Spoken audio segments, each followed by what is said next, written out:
저 부모가 자식한테 충고하고 꾸짖고했는데 자식이 안 들으면 부모 마음이 참 많이 상하겠죠.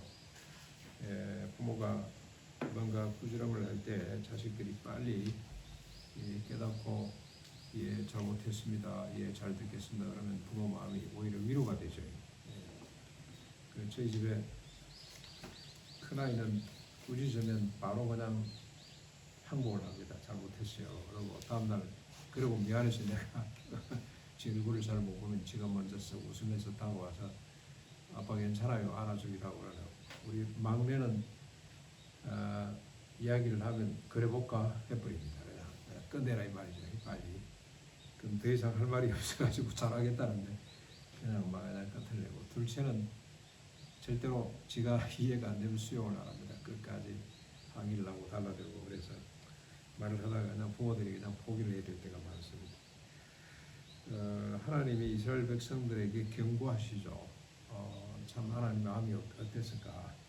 선자들을 통해서 많이 말씀을 합니다만 그 백성들에게는 주님의 마음이 어땠을까 고민하면서 한번 말씀을 잘 봤으면 좋겠습니다. 예레미야는 남쪽 유다의 선지자였죠. 1장 1절에 보면 베냐민 땅 아나돗의 제사장들 중 힐가의 아들 엘리야의 말이라. 엘리야가 직접 하는 말이 아니고 하나님의 말씀을 받아서 전달합니다. 2절에 유다 왕 요시야가 다스린 지 13년에 여호와의 말씀이 예레미야에게 임하였고, 요시야의 아들 유다의 왕 요야김 시대부터 요시야의 아들 유다 왕 시드기야의 11년 말까지 곧 오래 예루살렘에 사로잡혀 가기까지 이 말씀이 임하였더라고 되어 있죠. 복잡하게 되어 있습니다만 여러분, 저 예레미야는 오랫동안 선지자 역할을 했습니다. BC 630년 어간에서부터 586년 망할 때 570년까지로 보는 사람도 있습니다만 그간에 활동했던 선지자입니다. 요시야가 아들 죽으면서 요아스를 왕으로 세웁니다만 석 달 만에 애굽의 바로 느고가 폐위를 시켜버립니다. 그리고 자기 마음에 드는 여호와의 또 다른 아들 엘리야김이죠. 엘리야김인데 이름을 요야김으로 개명을 해서 왕으로 세웁니다. 그리고 그가 죽고 요야긴이 18세 즉위를 합니다만은 이번에는 느부갓네살, 바벨론의 느부갓네살이 그를 폐위시켜버리고 시드기야 원래 이름은 이 요시야의 아들입니다. 그러니까 요야김의 삼촌뻘이죠. 삼촌. 요야긴의 삼촌인데 숙부인데 이 요시야의 아들을 다시 시드기야라 이름을 바꾸고 유다의 왕으로 세웁니다. 그래서 11년 동안 통치를 하고 결국 망하게 됩니다만 여러분 보십시오. 이게 유다의 왕을 자기들이 세우지도 못하고 주변 국가 왕들이 세울 만큼 나라가 혼란 속에 빠졌다고 이렇게 보시면 될 것 같습니다. 오랜 세월 동안 엎치락 뒤치락 하고 있는 모습을 우리가 보게 됩니다. 예레미야를 눈물의 선지자라고 말을 하는데 조국의 패망을 바라보면서 눈물로 하나님의 말씀을 전했기 때문입니다. 그가 전한 말은 크게 세 가지입니다. 첫째는 유다가 망한다는 것, 둘째는 돌이키라는 것, 셋째는 하나님께서 회복하시겠다는 예언을 하게 되는데, 우리가 하나 둘 셋 좀 구체적으로 우리가 지금까지 묵상했던 말씀 중심으로 한번 정리를 해보면 이렇습니다. 첫째, 유다가 망한다는 것. 1장 13절에 보면은 여호와께서 북에서부터 기울으시는 끓는 가마를 보여주시면서 재앙이 북방에서 일어나 이 땅의 모든 주민에게 부어지리라고 말씀을 하고 있습니다. 2장 14절에도 이스라엘이 시종이 되고 포로가 되었다. 사자가 부러지자 이 땅이 황폐하게 되었으며 성읍들은 불타서 주민이 없게 되었으며 이방 자손들이 네 정수리를 상하게 할 것이라고 말씀을 합니다. 유다가 망한다는 거죠. 여러분, 저 가나안 농락교 이 교정을 한 바퀴 돌 때 특별히 성도원 쪽으로 올라가면 거기에 제가 직접 설계를 해서 지어놓은 건물이 하나 있습니다.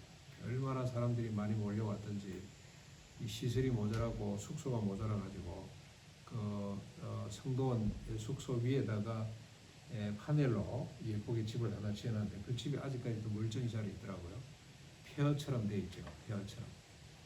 멧돼지가 와서 그냥 땅을 헤쳐놓고 있고, 그래서 마치 볼 때마다 저 가나안 농락교 기억이 납니다만 이스라엘이 예루살렘이 이렇게 될 것이라고 주님께서 말씀을 하고 있는 겁니다. 3장 21절에도 소리가 헐벗은 산 위에서 들리는데 이스라엘 자손이 애곡하며 간구하는 소리가 전국의 헐벗은 산에서 들리게 될 것이고 작은 산들과 큰 산 위에서 떠드는 것은 참으로 헛된 일이 될 것이며 부끄러운 것이 양떼와 소떼와 아들들과 딸들을 삼키게 될 것이다. 극한 가난이겠죠, 그렇죠? 예, 그래서 너희가 수치 중에 눕겠고 치욕이 너희를 덮을 것이다. 4장 23절에 보라 내가 예레미야가 말합니다. 땅을 먼저 혼돈하고 공허하며 하늘에는 빛이 없으며 내가 산들을 먼저 내가 계속 시적으로 반복됩니다만 내가 산들을 먼저 다 진동하며 작은 산들도 요동하며 내가 먼저 사람이 없으며 공중의 새가 다 날아갔으며 내가 먼저 좋은 땅이 항무지가 되었으며 모든 성읍이 여호와 앞에 그의 명렬한 진도 앞에 무너졌으니 땅이 슬퍼할 것이며 위에 하늘이 어두울 것이라. 내가 소리를 들은 적 초산한 여인의 고통하는 소리 같으니 이는 시온의 딸들의 소리라. 그가 헐떡이며 그의 손을 펴고 이르기를 내게 화가 있도다. 죽이는 자로 말미암아 내 심령이 터지는 것 같다 하고 그렇게 소리 지르게 될 것이라. 아무도 들을 사람이 없다는 거죠.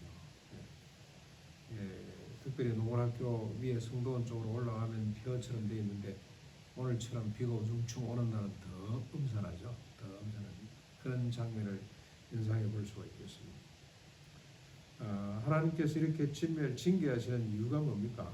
이유를 밝히고 있는데 범죄 중에 가장 무서운 죄, 우상 숭배 죄를 범했기 때문입니다. 하나님을 버리고 이방신들을 섬긴 것입니다. 1장 16절에 밝히고 있는데요. 무리가 나를 버리고 다른 신들에게 분향하며 자기 손으로 만든 것들에게 절하였으저 내가 나의 심판을 그들에게 선고하며 그들의 모든 죄악을 징계할 것이라고 말씀을 했고 2장 5절에도 너희 조상들이 나를 멀리하고 와서 헛된 것을 따라 헛되이 행하였도다. 그들이 출애굽과 광야를 거쳐 가나안에 정착하게 하신 여호와를 찾지 않고 언약의 땅을 더럽혔고 역겨운 것들을 만들었다. 제사장들은 여호와께서 계시다 말하지 아니하였으며 율법을 다루는 자들은 나를 알지 못하였으며 관리들도 나에게 반역하며 선지자들은 바알의 이름으로 예언하고 무익한 것들을 따랐다. 그래서 하나님이 진멸을 하겠다는 겁니다. 표로 만들어버리겠다고 말씀을 합니다. 특별히 선지자들이 바알의 이름으로 예언을 한다. 풍요다단을 이야기합니다. 오늘날 목사들이 우리 교회 티쿠 타고 오는 사람 막지 않습니다. 그러나 3년 지나면 네쿠스탄 복받기를 원합니다 라고 전하는 것처럼 그런 게 어디 있어요. 그래야 사람들이 아멘 합니다. 그 일부 예배에 한 4,000명 5,000명씩 모이는 교회인데 아멘은 거기는 뭐 대학 교수들도 있고 뭐 거기는 뭐 과학자들 뭐 철학자들도 있고 온갖 사람이 다 있을 텐데 어떻게 그 말을 듣고 아멘 하는지 참 기가 찰 노릇입니다. 이스라엘의 남쪽 유다의 말년이 이러고 있었다. 그런데 이 말년 때만 그런 게 아니고 처음부터 끝까지 그랬다고 뒤에 밝히고 있습니다. 11절에도 보면은 어느 나라가 그들의 신들을 신 아닌 것들과 바꾼 일이 있느냐. 그러나 나의 백성은 그의 영광을 무익한 것과 바꾸었도다. 내 백성이 두 가지 악을 행하였나니 곧 그들의 생수와 번원이 되는 나를 버린 것과 스스로 웅덩이를 판 것인데 그것은 그 물을 가두지 못하는 터진 웅덩이들이었다. 17절에도 네가 여호와를 떠나 시올의 물을 마시겠다고 애굽으로 갔고 큰 강물을 마시겠다고 아수르로 갔구나. 이렇게 내 하나님 여호와를 버림과 내 속에 나를 경외함이 없었다. 이것이 악이요 고통인 줄 알거라. 하나님을 버리는 것 자체가 악이고 고통인데 이 고통의 길로 가면서도 깨닫지 못하고 있는 거죠. 30절에도 너희 칼이 살아온 사자같이 너희 선지자를 삼켰다. 바른 말하는 선지자를 삼켜버려 합니다. 처녀가 어찌 그의 폐물을 느꼈으며 신부가 어찌 그의 예물을 느꼈느냐. 오직 내 백성은 나를 잊었는데 그 날수를 셀 수가 없구나. 하나님을 잊어버렸습니다. 하루 이틀도 아니고 날수를 셀 수 없을 만큼 잊어버린 겁니다.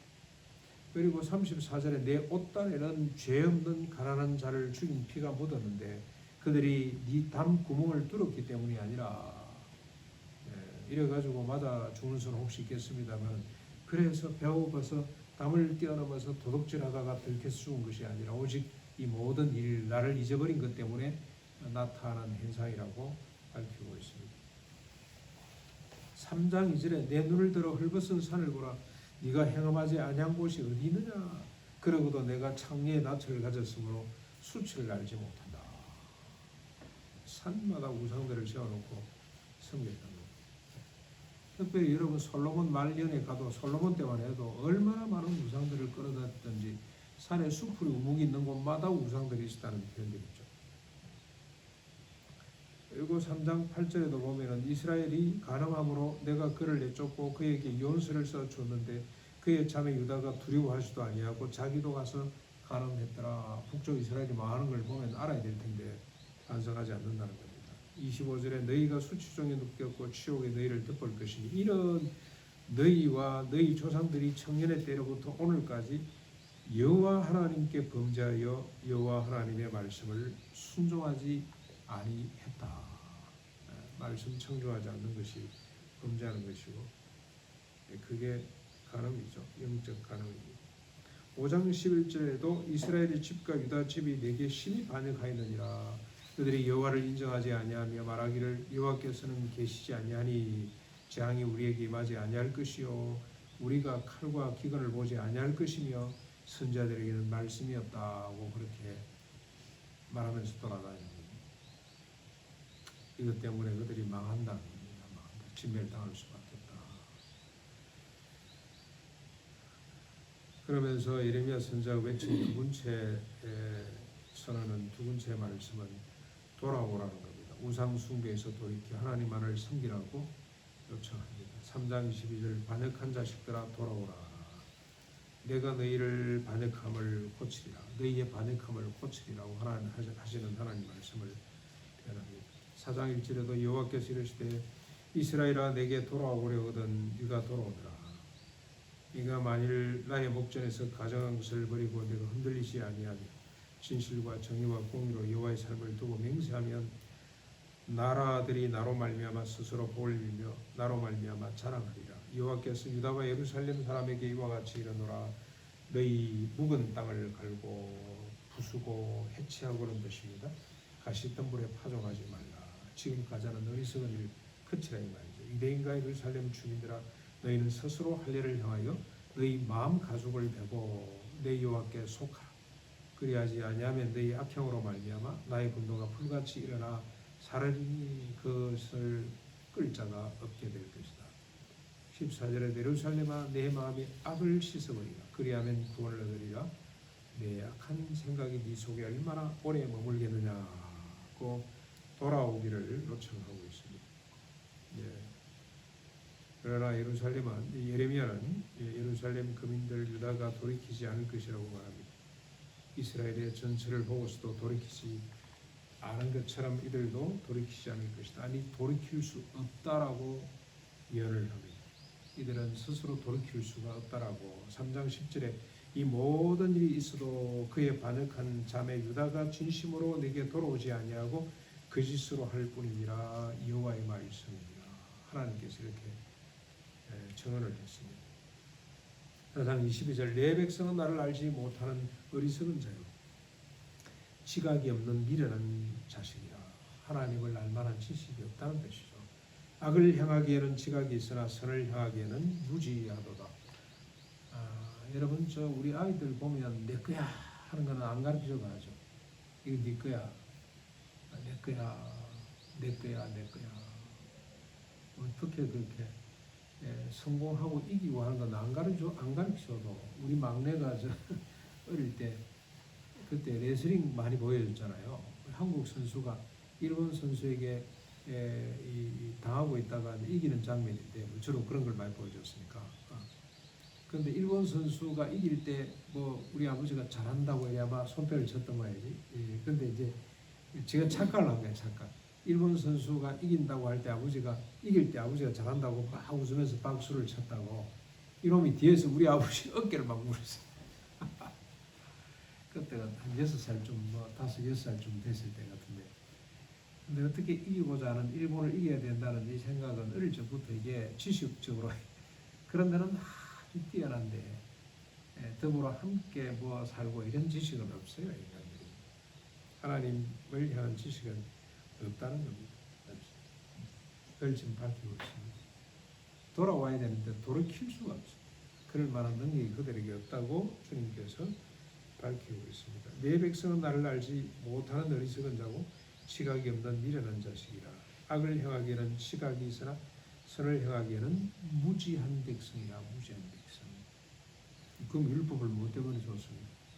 율법이 있어야 아이고 내가 죄인이구나 하는 걸 깨달을 거 아니에요. 율법의 역할은 그거밖에 없습니다. 자, 그런데 그럼에도 불구하고 예레미야의 예언은 여기에서 끝나지 않습니다. 핵심은 바로 이 세 번째 예언입니다. 할수록 도배를 합니다. 이제 더 구체적으로 나옵니다. 더 자주 빈번하게 세 번째 예언이 나오는데 이런 백성을 향한 하나님의 말씀이죠. 하나님의 말씀인데 구원하겠다는 말씀입니다. 3장 11절 한번 보실까요? 3장 오늘 본문입니다. 오늘 본문 3장 11절에 보면은 여호와께서 내게 이르시되 배역한 이스라엘은 반역한 유다보다 자신이 더 어려움이 나타났나니 너는 가서 북을 향하여 이 말을 선포하여 이르라. 여호와께서 이르시되 반역한 이스라엘아 돌아오라. 나의 노한 얼굴을 너희에게로 향하지 아니하리라. 나는 긍휼이 있는 자라 너를 한없이 품지 아니하느니라. 여호와의 말씀이라. 여기 보면은 북쪽 이스라엘이 남쪽 유다보다 더 낫다고 이렇게 말씀을 하고 있는데 이게 실제로 나아서 그렇습니까? 아닙니다. 남쪽 유다를 자극하고 그들로 하여금 돌이키게 하기 위한 하나님의 비유이기도 하고요. 북쪽 이스라엘도 하나님은 언약의 백성이다. 이미 망했지만 그 백성들도 하나님께서 회복하시겠다는 겁니다. 그 백성들도 주님께서 의롭게 회복하시겠다고 지금 선포하고 있는 겁니다. 왜 그렇습니까? 하나님의 성품 때문에 그렇죠. 노한 얼굴로 그의 백성들을 향하지 아니하고 긍휼이 있고 너를 한없이 품지 아니하시는 하나님의 성품 때문에 하나님께서 그 백성들을 돌이키겠다. 남쪽 유다는 말할 것도 없고 북쪽 이스라엘까지 하나님께서 돌이키겠다고 말씀을 합니다. 13절에 너는 오직 내 죄를 자복하라. 이는 내 하나님 여호와를 배반하고 내 길로 달려 이방인들에게로 나아가 모든 푸른 나무 아래로 가서 내 목소리를 듣지 아니하였음이라. 여호와의 말씀이니라. 푸른 나무 아래로 갔다는 것은 우상을 섬기기 위해서 간 겁니다. 그렇죠? 그러면서 하나님 말씀을 듣지 않았습니다. 그런데 하나님께서 그들을 돌아오라고 내가 구원하겠다고 하시죠. 이스라엘 백성들을 북쪽 이스라엘 남쪽 유다 사람들이 해야 될 유일한 일은 뭐 하는 겁니까? 자신의 죄를 자복하는 겁니다. 하나님 나는 죄인입니다. 자신의 죄를 인정하고 주님 앞에 돌아오기만 하면 되는 겁니다. 이 자복이 없는 자신의 죄를 자복하지 않고서는 주님께 돌아올 이유가 없죠. 돌아오지 않습니다. 그러나 주님께 돌아오는 데 있어서 유일하게 필요한 것이 뭐냐? 하나님 나는 죄인 맞습니다. 나는 죄인입니다. 마치 다윗이 솔로몬처럼 자신은 다윗처럼 솔로몬처럼 자신은 어머니 태중에서부터 죄인으로 조성이 되었고 솔로몬은 또 뭘 고백합니까? 어머니 태중에서부터 죄인으로 조성됐다는 게 뭐냐? 자기를 위해서 살 수밖에 없는 존재라는 것. 솔로몬이 지혜로운 왕답게 하나님이 지혜를 주셔서 그 사실을 깨닫게 주셨습니다. 이 사실을 고백은 인정하는 것. 그게 돌아옴의 동기이기도 하고 돌아오는 조건입니다. 14절 여호와의 말씀이니라. 배역한 자식들아 돌아오라. 나는 너희 남편이니라. 내가 너희를 성읍에서 하나와 족속 중에서 둘을 택하여 너희를 시온으로 데려오겠고 내가 또 내 마음에 합한 목자들을 너희에게 주리니 그들이 지식과 명철로 너희를 양육하게 될 것이다. 여호와께서 부르시고 회복하겠다는 약속이 계속되는데 너희를 시온에서부터 데리고 오겠다는 거죠. 죄인이라고 고백만 하면 데려오는 주체는 누굽니까? 하나님이 데리고 오세요. 하나님. 한 명, 두 명 하나님이 불러서 데리고 오신다는 거예요. 그리고 어떻게 합니까? 너희 마음에 합한 목자들을 너희에게 주겠다. 그들이 지식과 명철과 하나님의 뜻으로 너희를 양육하게 될 것이다. 하나님이 왜 이렇게 하십니까? 왜 그들을 한 명, 두 명 불러서 다시 데리고 옵니까? 그리고 그들에게 이제는 명철과 지식이 풍부한 목자들을 하나님 마음에 합한 목자들을 그들에게 주어서 그들을 양육하게 하시니까 여호와가 이스라엘과 유다의 남편이 되기 때문에 그렇다는 겁니다. 남편 사랑하기 때문에. 고멜과 호세 선지자 이야기가 기억이 납니다만 남편이기 때문에 사랑하기 때문에 다른 거 없습니다. 뭐 요즘 우리 남편에 대한 개념이 많이 흐려져 있습니다. 남편이 아내를 마음대로 버리기도 하고 사랑하는 지 의심스러울 때가 많습니다만 하나님이 이렇게 표현한 데는 이유가 있는 거죠. 한번 아내로 삼았기 때문에 버릴 수가 없어서 다시 회복하겠다는 거예요. 그 다음에 16절, 17절, 18절 안 보시면 여호와의 말씀이니라 너희가 이 땅에서 번성하여 많아질 때에는 사람들이 여호와의 언약궤를 다시는 말하지 아니할 것이요 생각하지 아니할 것이요 기억하지 아니할 것이요 찾지 아니할 것이요 다시는 만들지 아니할 것이며 그때 하나님께서 회복하실 그때에 예루살렘이 그들에게 여호와의 보좌라 일컬음이 되며 모든 백성이 그리로 모이리니 곧 여호와의 이름으로 말미암아 예루살렘에 모이고 다시는 그들의 악한 마음에 완악한 대로 그들이 행하지 아니할 것이며 그때 유다 족속이 이스라엘 족속과 동행하여 북에서부터 나와서 내가 너희 조상들에게 기업으로 준 땅에 그들이 함께 이르게 될 것이라. 회복의 때가 되면 주님이 구원하실 때가 되면 어떤 일이 벌어집니까? 16절에 먼저 번성하여 많아집니다. 사람들이 많은 사람이 구원을 받게 될 것입니다. 사람들이 언약궤를 다시는 말하지도 생각하지도 기억하지도 찾지도 만들지도 않을 것입니다. 무슨 말입니까? 필요 없어진다는 겁니다. 언약궤는 하나님이 임시로 하나님이 그 이스라엘 백성들과 함께 계시다는 걸 보여주는 상징적인 실제로 하나님이 그 속에 임재하시는 하나의 상징이죠. 그렇죠? 네, 언약궤. 그래서 언약궤를 중심으로 이스라엘이 진행을 하고 또 이스라엘이 이제 장막을 치고 거주를 하게 됩니다만 이 언약궤가 다시는 필요 없게 될 것이다. 무슨 뜻입니까? 이제는 하나님께서 모든 성도들 마음속 각자 마음속에 계시기 때문에 더 이상 언약궤 같은 이런 행식은 필요 없게 된다 이 말입니다. 네. 엄청나게 중요한 의미를 갖고 있습니다. 그 다음에 17절에 또 언약의 회복의 때가 되면 어떤 일이 벌어집니까? 예루살렘이 여호와의 보좌라 일컬음을 받게 될 것이고 모든 백성이 모여올 것이고 그리고 악한 마음이 완악한 대로 행하지 않을 것이다. 많은 사람들이 예루살렘으로 모여오게 될 것이다. 그리고 예루살렘이 하나님의 보좌라고 말하게 될 것이고 다시는 악한 마음에 완악한 대로 행하지 않을 것이다. 이 악한 마음은 어떻습니까? 솔로몬의 표현에 의하면 다시는 자기를 위해서 살지 않을 것이다. 악한 마음은 자기 중심성을 말하는 거죠. 자기 중심성. 그럼 순한 마음대로 산다는 것은 타자 중심성을 말합니다. 내 중심적으로 판단하지 않고 타자 중심적으로 그리스도 중심적으로 판단하는 일이 일어나게 될 것이다. 18절에 유다와 이스라엘이 동행하여 기업의 땅으로 올 것이다. 무슨 말입니까? 북쪽 이스라엘과 남쪽 유다가 천천지 원수 망할 때까지 한 번도 하나도 본 적이 없는데 회복의 때가 되면 주님이 구원하시면 이 두 나라가 서로 하나 되어서 같이 예루살렘의 하나님을 경배하기 위해서 오게 될 것이다. 서로 손잡고 형제 자매가 되어서 한 가족이 되어서 하나님 앞에 서게 될 것이다. 그런데 여러분 저 33장으로 넘어가면 북쪽 이스라엘과 남쪽 유다가 하나 될 뿐만이 아니고 열국이 서로 하나 되는 열방에서 백성들이 몰려와 하나님을 찬양하고 경배하게 되는 날이 올 것이라고 밝히고 있습니다.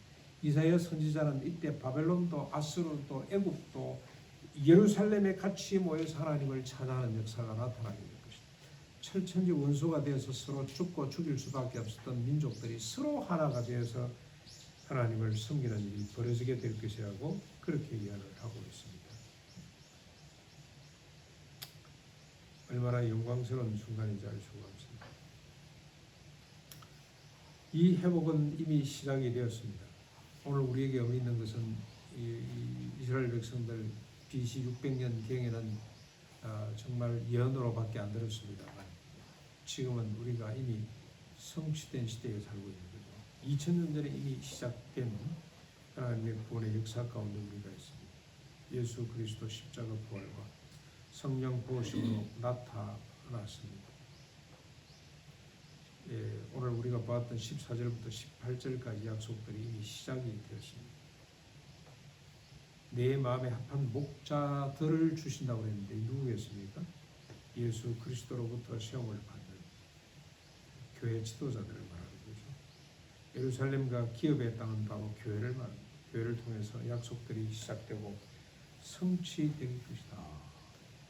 예수님이 제자들을 세워놓고 그들에게 교회를 맡기고 사도로 주님께서 보내주시고 예수님이 이 땅에 계시면서 펼쳐주셨던 구원의 역사, 하나님의 나라 역사를 이어가도록 그들을 중심으로 교회가 세워지고 교회를 통해서 주님의 이 언약이 계속 이어져 갈 수 있도록 언제까지입니까? 새하늘과 새 땅이 이 땅에 펼쳐질 때까지 이 역사가 반복될 수 있도록 주님께서 이미 시작해 주셨습니다. 가나안 농군학교 교회를 통해서 회복의 때를 누리고 전할 수 있기를 바랍니다. 이곳에 많은 사람들이 모이도록 합시다. 이게 하나님의 뜻입니다. 다시는 율법적 신앙이 아니라 복음적 신앙으로 살아가도록 언약궤가 더 이상 필요 없습니다. 법궤 더 이상 필요 없습니다. 언약적 율법적 신앙이 아니라 복음적 신앙으로 살아갈 수 있기를 바랍니다. 여기가 여호와의 보좌임을 말하도록 하십시다. 사람들이 여기가 하나님의 나라 맞습니다. 여기가 하나님의 보좌가 맞구나. 여기는 다른 질서가 있구나. 악을 악으로 응징하는 질서가 아니라 선으로 악을 이기는 하나님의 보좌가 바로 여기구나. 이렇게 고백할 수 있도록 했으면 좋겠습니다. 악한 마음으로 행하지 않고 선한 마음으로 행하는 우리가 됐으면 좋겠습니다. 아까 말씀드린 것처럼 악한 마음은 자기중심적인 마음이죠. 선한 마음은 타자중심적인 마음입니다. 마음. 이 부부 사이에도 이렇게 좀 했으면 좋겠습니다. 내 중심이 아니고 너 중심으로 모든 말과 행동 이렇게 우리가 했을 때 그때 사람들이 여기가 하나님 보좌가 맞네. 그 모습을 보려고 많은 사람들이 열국에서부터 달려오겠죠. 여기가 하나님 나라가 임했네. 근데 와서 보니 아무것도 없어. 초라해. 여러분 저 이스라엘 땅 가보면은 메소포타미아 문명권에 에집트 문명권에 있는 사람들, 항아 문명권 중국 사람이랑 저 아수르 바벨론 사람들이나 애굽 사람들이 아마 이 예루살렘을 가보면 초라했겠죠. 뭐 시시한 이런 데서. 그런데 안을 내부를 들여다보니 너무너무 정의롭고 공의롭고 이래가 넘치고 이 비결이 뭐냐? 아무것도 소득도 없는 것 같은데 어떻게 이렇게 사람들은 행복하지? 이번에 우리 저 나눔교에서 장로님들이 몇 분 왔다 하시잖아요. 그 장로님 이야기를 들으면서 아하 이분이 나눔교 이정표였구나. 이정표. 결혼하고 너무너무 못 살아가지고 단칸방 신세를 벗어난 지가 얼마 안 돼요. 얼마. 지금 4층에 연립주택 조그만 데 사는데 얼마나 권사님이 좋았더니 집을 너무너무 예쁘게 꾸며가지고 집 보러 오는 사람들이 그냥 당장 이 집 팔아라고 할 정도로 자기 전셋집인데도 불구하고 그렇게 사는 분인데 이분이 이정표일 수밖에 없는 것은 그 극한 가난 가운데서도 하나님에 대한 신뢰를 저버리지 않고 성도로 새해 달기를 다한 겁니다. 자기 처남 하나를 정신적으로 지체를 가진 처남을 평생 그가 또 어제 아기를 하나 낳았는데 그 조카까지 딸처럼 해서 잘 키우고 그 다음에 그분이 구제하고 봉사하는 일에 그 극한 가난 가운데서도 얼마나 앞장서 열심히 했든지 제가 가만히 보니까 그 복을 하나님이 자녀들에게 부어주시는 거예요. 딸 둘이가 있는데 이게 경영의 제가 가만히 보니까 경영의 기제들이 하나님이 그렇게 보상을 해주시는구나. 그래서 엄마 아빠 노후 대책을 딸들이 세워주는구나.